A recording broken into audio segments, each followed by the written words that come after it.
নমস্কার। আজকে টার্গেট সাফল্যের তরফ থেকে ট্রান্সলেশনের যে প্রোগ্রামটি করা হবে সেই অনুচ্ছেদটি নেওয়া হয়েছে পিকেডি সরকার থেকে। আপনারা প্রোগ্রামটি দেখতে থাকুন। যদি ভালো লাগে চ্যানেল অবশ্যই সাবস্ক্রাইব করবেন। বেসিক্যালি আমি ট্রান্সলেশন পিকেডি সরকার থেকে করি না, তার কারণ হচ্ছে আপনারা একাধিক ইউটিউব চ্যানেল দেখবেন যারা পিকেডি সরকারের থেকে ট্রান্সলেশন করছেন। তো শিক্ষার্থীদের কাছে আমাদের অনুরোধ, যে আমার পার্সোনালি আমার ব্যক্তিগত অনুরোধ, যে আপনারা সবকটি চ্যানেলেই যে ট্রান্সলেশনগুলো দেয় সেগুলো ভালো করে দেখবেন। এটা আপনাদের ক্ষেত্রেই উপকার হবে। তো যাই হোক, আজকের যে ট্রান্সলেশনটা সেটা অত্যন্ত সহজ। পিকেডি সরকারের 29 নম্বর ট্রান্সলেশন। প্রথমে পুরো অনুচ্ছেদটা পড়ে নেওয়া যাক। সেকালের মগধে একটি বিশ্ববিদ্যালয় ছিল, তাহার নাম নালন্দা। পাটনা হইতে কয়েক ক্রোশ দূরে তাহার স্থান বাহির হইয়াছে। মাটির তলে তাহার অনেক চিহ্ন পাওয়া গিয়াছে।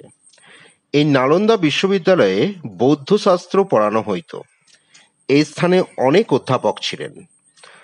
নালন্দায় দেশ বিদেশ হইতে দলে দলে ছাত্র আসিয়া বৌদ্ধ শাস্ত্র অধ্যয়ন করিত। এমনকি চীন প্রভৃতি দেশ হইতেও ছাত্র আসার কথা শোনা যায়।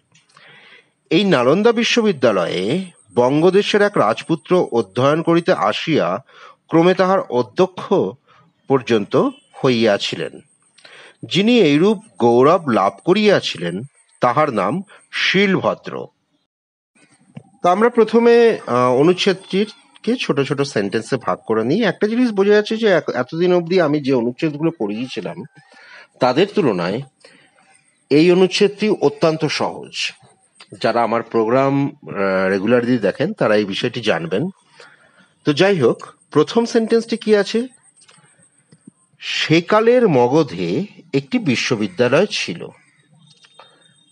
তো ছিল, এটা অতীতকালে পাস্ট টেন্সে করা হয়েছে বাক্যটি।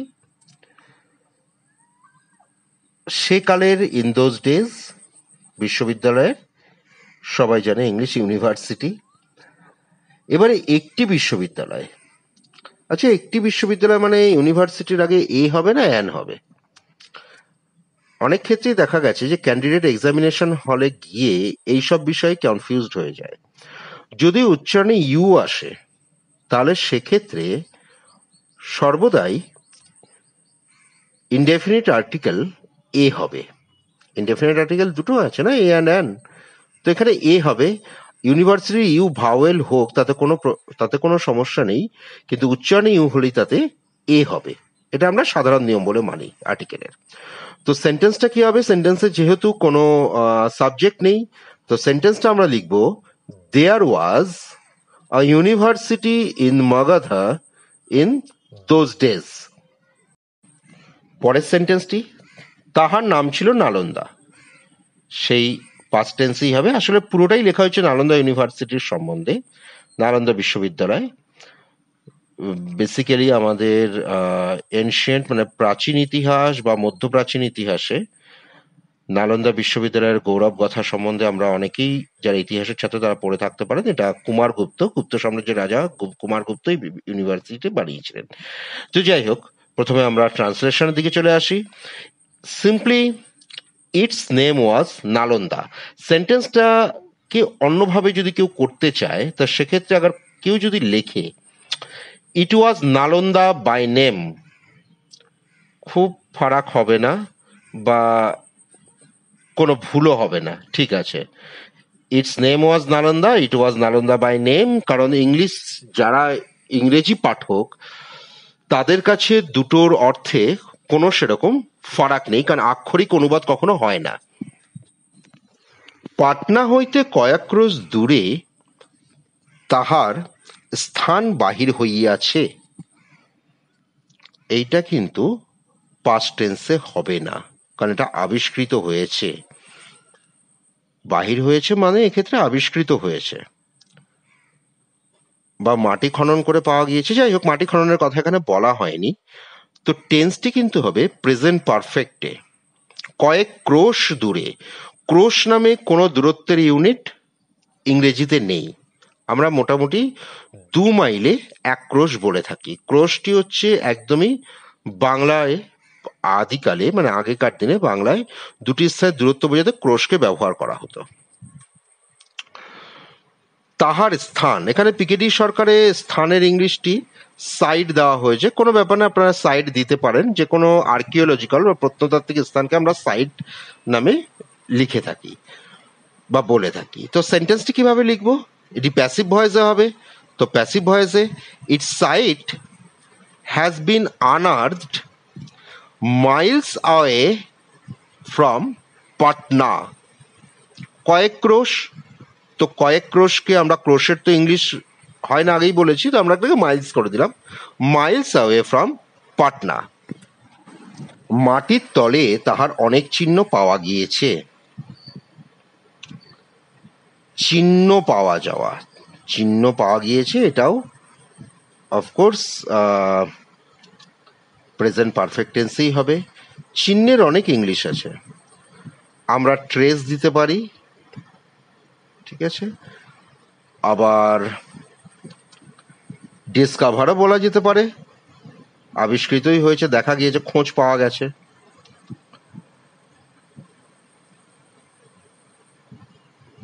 চিহ্ন পাওয়া যাওয়ার সাথে এখানে একটি চিহ্নের মানে মাটির তলা অনেক চিহ্নের, এখানে পিকেডি সরকারের ইংলিশ দেওয়া আছে রেলিক্স। একটা ঘটনা বলা যাক যে প্রত্নতত্ত্ব অনুসারে যদি মাটির তলাতে খনন করে যা পাওয়া যায় তাকে আর্টিফ্যাক্টসও বলা যায়। তো রেলিক্স এখানে বইয়ে দেওয়া আছে, কেউ যদি আর্টিফ্যাক্টস ব্যবহার করে তো কোনো প্রবলেম হবে না। অনেক পাইলস অফ রেলিক্স বা piles of artefacts. Piles, piles of course এটা বহু বচনে মানে প্লুরালে আছে। ডিসকভার যদি আমরা ব্যবহার করি তো এখানে ডিসকভার তো নিজে নিজে হয়নি না, ডিসকভার করা হয়েছে। তো পাইলস অফ রেলিক্স অর আর্টিফ্যাক্টস, আমি দুটোই ব্যবহার করলাম। Artefacts have been discovered under the ground. পরের বাক্যটি কি আছে? এই নালন্দা বিশ্ববিদ্যালয়ে বৌদ্ধ শাস্ত্র পড়ানো হতো। বৌদ্ধ শাস্ত্র, বুদ্ধিজম, সিম্পলি বুদ্ধিজম। পড়ানো ইংলিশ টিচ, পড়ানো হয়তো পাস্ট, অবশ্যই পাস্ট ইনডেফিনিট কিন্তু প্যাসিভ ভয়েস। টিচ থেকে আমরা যখন প্যাসিভ ভয়েস করি কি করি? থার্ড ফর্ম নিয়ে আসি ভার্বের। তো টিচের থার্ড ফর্ম কি আসবে? টট আসবে। নালন্দা ইউনিভার্সিটিতে, বিশ্ববিদ্যালয়তে অ্যাট দিস, এই নালন্দা বিশ্ববিদ্যালয় অ্যাট দিস নালন্দা ইউনিভার্সিটি। তো আমরা কিভাবে লিখতে পারি সেন্টেন্সটি? প্রথমে সাবজেক্ট মানে বুদ্ধিজম দেব, was taught at this Nalanda university.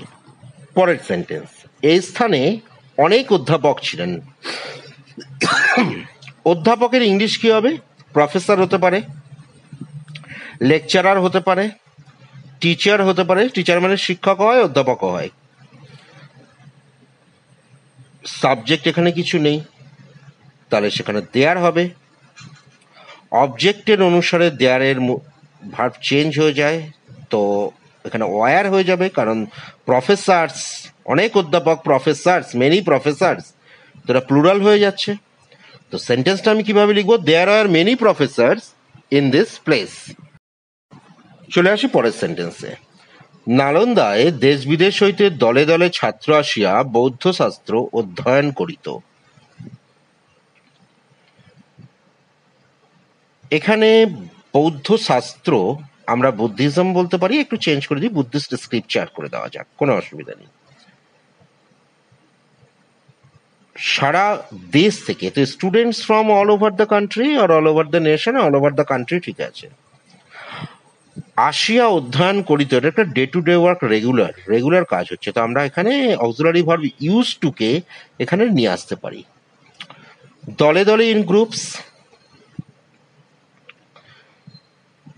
যদি এই সেন্টেন্সটিকে লেখা যায় তাহলে আমরা কি লিখবো? In Nalanda students from all over the country use to come in groups to study Buddhist scriptures.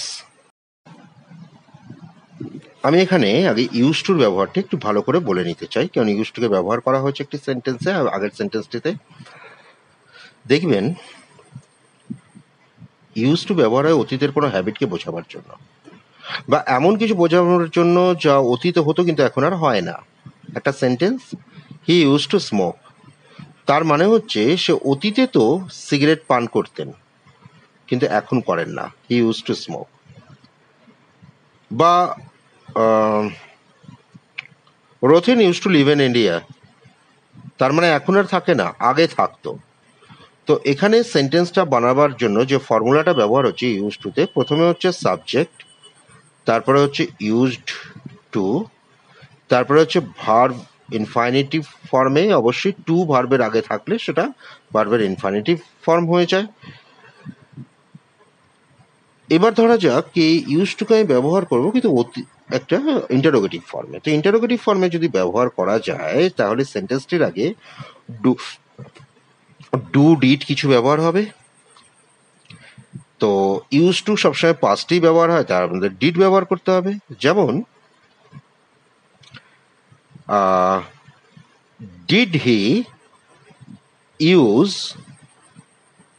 Two study French, সে কি ফরাসি ভাষা সম্বন্ধে পড়াশোনা করতো, ফরাসি ভাষা পড়াশোনা করতো বা শিখতো। তো এখানে ডিড ব্যবহার হয়ে গেল। এখানে ফর্মুলাটা কি আগের মতোই থাকবে, খালি প্রথমে বসবে modal auxiliary plus subject plus used হবে না ইউজ, কারণ অলরেডি ডিড ব্যবহার হয়ে গেছে, তাই যে মেন ভার্ব ইউজ তার কিন্তু টেন্স অনুসারে ফরম্যাট চেঞ্জ হবে না, সেটা ফার্স্ট ফর্মেই ব্যবহার হবে। তো ইউজ টু, তারপরে যে ভার্বটা আসে সেই ভার্ব বসবে।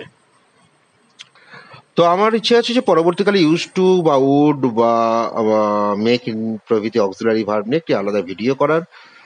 তো তবু আপনারা এখানে দেখে নিন যেটা শেখানো হয়েছে, এটা ভবিষ্যতে আপনাদের প্র্যাকটিস করার ক্ষেত্রে কাজে লাগবে আশা করি। পরের বাক্যটি কি আছে, এমনকি চীন প্রভৃতি দেশ হইতেও ছাত্র আসার কথা শোনা যায়। আসলে যে সময় নালন্দা তৈরি হয়েছিল, যেমন কুমারগুপ্তর সময়ে, সে সময় চীন থেকে প্রচুর চৈনিক পর্যটক ভারতে এসেছেন। প্রচুরের নামটা আমি বললাম, যদিও আমরা পরবর্তী যুগে দুজনের নাম আমরা শুনেছি, হিউয়েনসাং আর ই সিং। ফাহিয়েন এর আগে আসে, ফাহিয়েন এসেছিল দ্বিতীয় চন্দ্রগুপ্তের সময়ে, আর কুমারগুপ্ত তৃতীয় চন্দ্রগুপ্তের ছেলে ছিলেন। তো যাই হোক, আসার কথা শোনা যায়।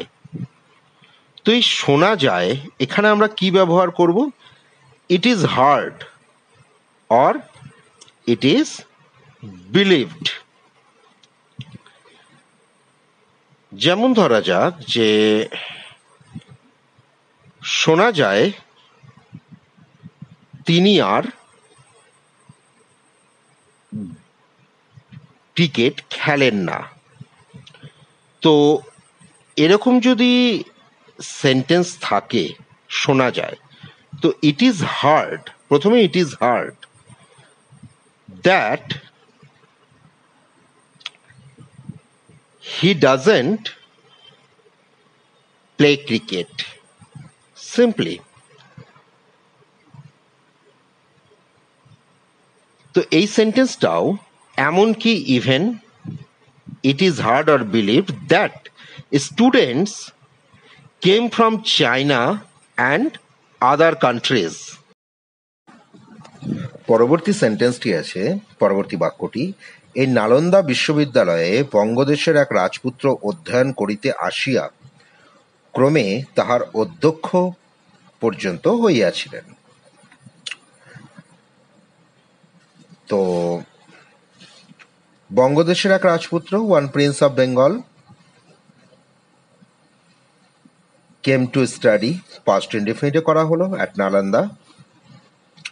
এরপরে কি আছে, কি ক্রমে তার অধ্যক্ষ পর্যন্ত হইয়াছিলেন। তো অধ্যক্ষ পর্যন্ত উন্নীত হয়েছিলেন, তো আমরা বলতে পারি কি হি গট দ্য পোস্ট, ঠিক আছে। হি ওয়াজ প্রমোটেড, তাও হতে পারে এবং ভালো লাগবে শুনতে। হি প্রোগ্রেসড, সেটাও করা যেতে পারে। তবে তিনটের কি মধ্যে এখানে আমি প্রমোটটাকে নিয়ে নিচ্ছি। One prince of Bengal came to study at Nalanda and gradually he was promoted to the designation of principal. এখানে একটি কথা, কেউ যদি এরকম ভাবে লেখেন গ্র্যাজুয়ালি, ক্রমে, he became the principal of this university, তাতেও সেন্টেন্সটি ঠিক থাকবে, কোনো প্রবলেম নেই। কেউ যদি বলে he progress to the designation of principal, তাতেও সেন্টেন্সটি ঠিক আছে। আপনারা তিনটের মধ্যে যে কোনো একটা নিতে পারেন। যে বিকেম দিয়ে করতে পারেন, প্রমোটেড যদি করা যায় তাহলে সেখানে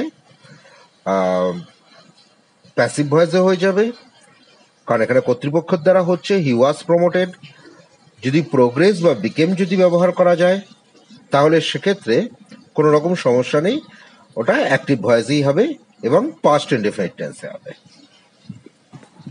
চলে আসবো পরের সেন্টেন্সে। যিনি এইরূপ গৌরব লাভ করেছিলেন তাহার নাম শীলভদ্র। গৌরবের ইংলিশ কি হতে পারে? প্রাইড হতে পারে, গ্লোরি হতে পারে, ভ্যানিটি হতে পারে। তবে ভ্যানিটি কিছুটা অহংকারের ক্ষেত্রে চলে আসে, গরিমা বা অহংকার। তো এখানে আমরা গ্লোরি ব্যবহার করব। গৌরব লাভ করেছেন, লাভ করা গেইন। তো সেন্টেন্সটা যখন আমি বানাবো তখন এরকম ভাবে যে তিনি ছিলেন শীলভদ্র, হি ওয়াজ শীলভদ্র। যে হু গেইন সাচ গ্লোরি, যিনি এই গৌরব লাভ করেছিলেন। তো সেন্টেন্সটি পুরো করা হয়েছে পাস্ট ইনডিফিনিট টেন্সে। তো পুরো ট্রান্সলেশনটা একবার পড়ে নেওয়া যাক। There was a university in Magadha in those days. Its name was Nalanda. Its site has been unearthed miles away from Patna. Piles of relics have been discovered under the ground. Buddhism was taught at this Nalanda University. There were many professors in this place. In Nalanda, students from all over the country used to come in groups to study Buddhist scriptures. Even it is believed or heard, students came from China and other countries. One prince of Bengal came to study at Nalanda, and gradually he progressed to the designation of principal. He was Shilabhadra, who gained such glory. তো আজকের মতো translation প্রোগ্রামটি এখানেই শেষ হলো। যদি আপনাদের ভালো লাগে তাহলে অবশ্যই চ্যানেলটি সাবস্ক্রাইব করবেন। আপনাদের মূল্যবান মতামত কমেন্ট বক্সে দিতে ভুলবেন না।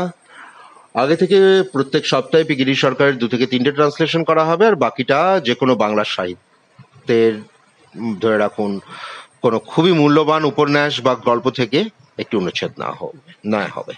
ধন্যবাদ।